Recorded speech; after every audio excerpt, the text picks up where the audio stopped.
बेटे बहू ने पिता को वृद्धा आश्रम भेजने की तैयारी की तो पिता ने बेटे बहू को ऐसा सबक सिखाया कि उनके होश ठिकाने आ गए।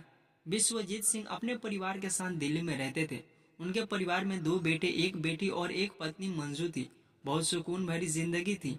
वह एक कामयाब दिल के डॉक्टर थे।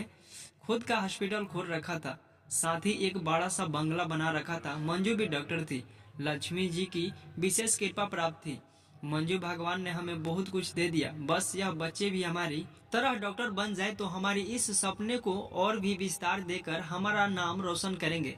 विश्वजीत और मंजू दोनों ही अपने बच्चे को अपनी तरह एक कामयाब डॉक्टर बनाना चाहते थे, पर बच्चों के सपने कुछ और ही थे। नहीं पापा, यह डॉक्टरी हमारे बस की नहीं। यह भी कोई जिंदगी है। पहले किताबों में घुसे रहो, फिर मरीजों में। जब इमरजेंसी आए तो न दिन का पता न रात का। नहीं, मुझे तो आसमान में उड़ान भरनी है। रमन बोला, मेरा सपना इंजीनियर का है पापा।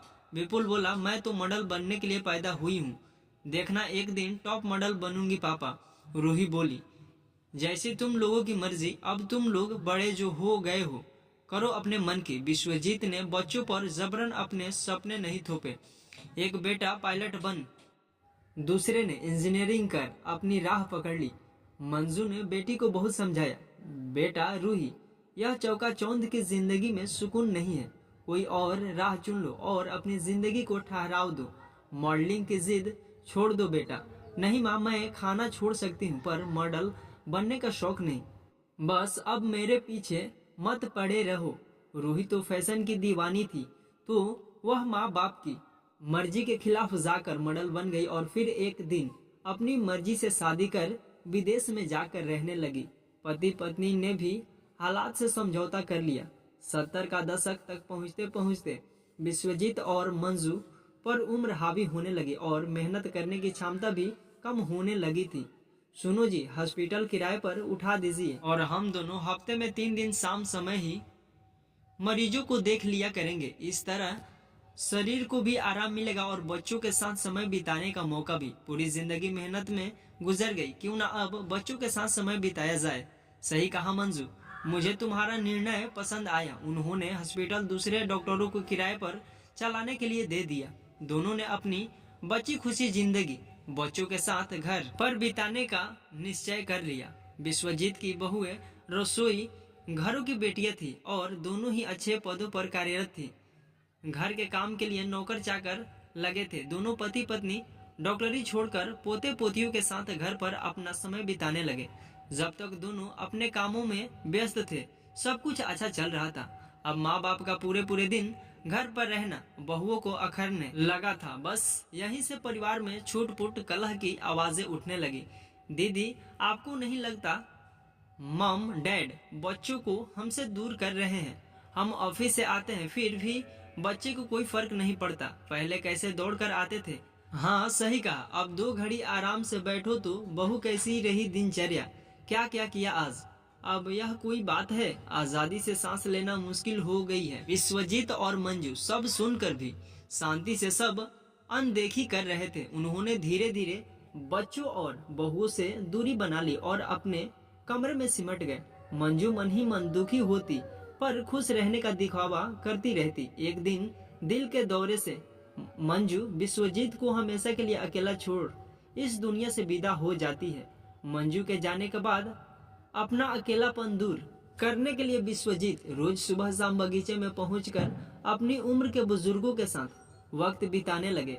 घर पर पिता की जिम्मेदारी कौन उठाएगा, इस बात को लेकर दोनों भाइयों में अक्सर झगड़े होने लगे। भैया, यह ठीक नहीं है। आपको पहले पता था कि निशा के मायके में शादी है और हमें वहाँ जाना जरूरी है, फिर भी आपने विदेश घूमने का प्रोग्राम बना लिया। दोनों चले जाएंगे तो पापा के साथ कौन रहेगा?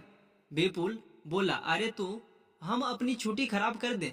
पिताजी, मेरे अकेले की जिम्मेदारी है क्या? पिछली बार भी तुम लोग बिना बताए घूमने चले गए, हमें मजबूरी में टिकट कैंसिल करानी पड़ी।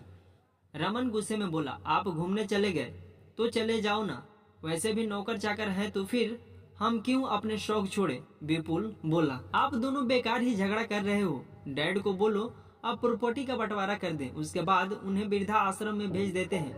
वैसे भी घर पर रहते हैं तो कमरे में बंद रहेंगे या बाहर हम उम्र के लोगों के साथ। इससे तो बेहतर है कि वे उनकी जिंदगी जिए, हम हमारी। क्यों भाभी? निशा की बात का सबने समर्थन किया। रात को खाना खाने के बाद विश्वजीत जी से रमन ने जो कहा वो सुनकर विश्वजीत जी की आंखों में नमी तैरने लगी। उन्होंने कभी सपने में भी नहीं सोचा था कि उनके बच्चे उनके साथ ऐसा व्यवहार करेंगे।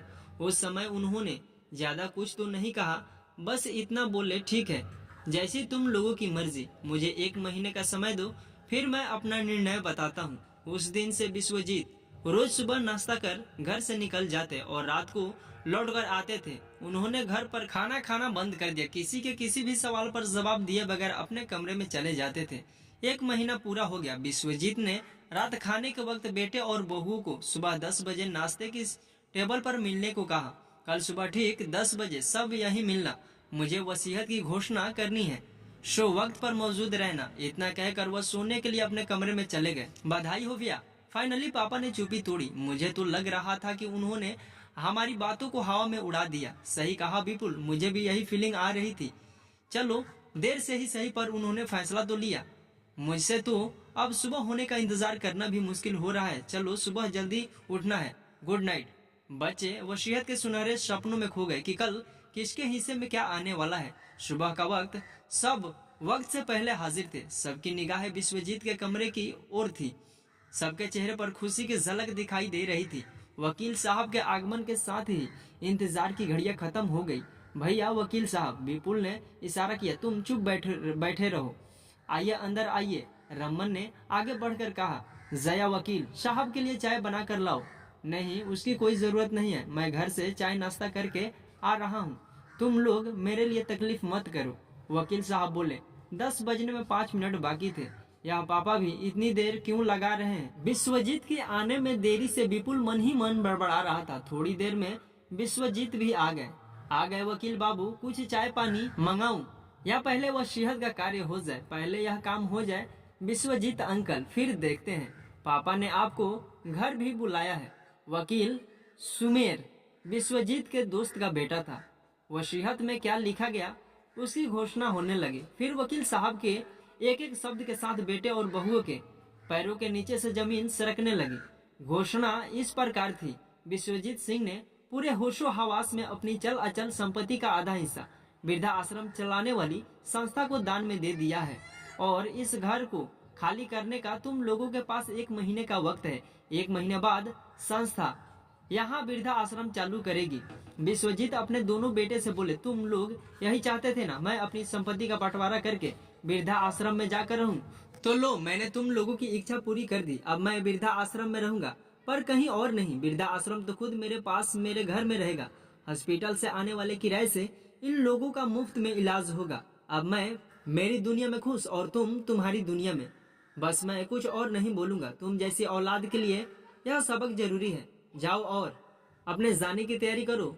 दोनों बहू और बेटे फिर बहुत गिड़गिड़ाए और बोले, पापा मुझे माफ कर दो, लेकिन विश्वनाथ जी ने बोला कि तुम मेरे घर से जा सकते हो अभी के अभी।